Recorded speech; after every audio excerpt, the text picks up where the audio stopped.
ওরা কোথায় যায় আমরা আগেই বলছি যে টবে পানি জমে, এরপরে তোমার ওই যে এই যে দেখো ভাঙা হাঁড়ি পাতিল টিনের কৌটো বোতলেতে পানি জমে থাকলে ওইখানে এডিস মশা ডিম পাড়ে, ওখানে লার্ভা দেয়, তারপর ওখান থেকে এডিস মশা জন্মায়। তারপর কি এই যে আমাদের ছাদের কোনায় এখানে অনেক জায়গায় পানি জমে থাকতে পারে, জমে থাকলে ওখানে কি মশা এডিস মশা জন্মাবে।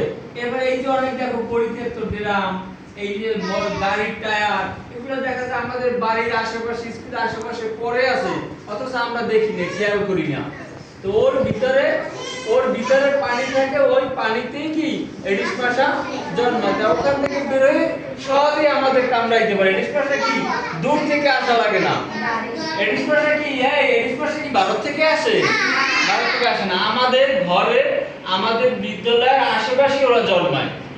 তাহলে আমরা কি করব? টবের দিকে খেয়াল রাখবো, টবে যেন পানি না জমে।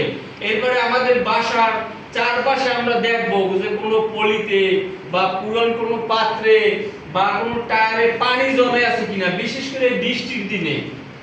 ঠিক আছে, বৃষ্টির দিনে পানি জমে আছে কিনা, যদি জমে থাকে তাহলে আমরা ফেলে দেব, তাইলে আমরা মশা থেকে রক্ষা পেতে পারি।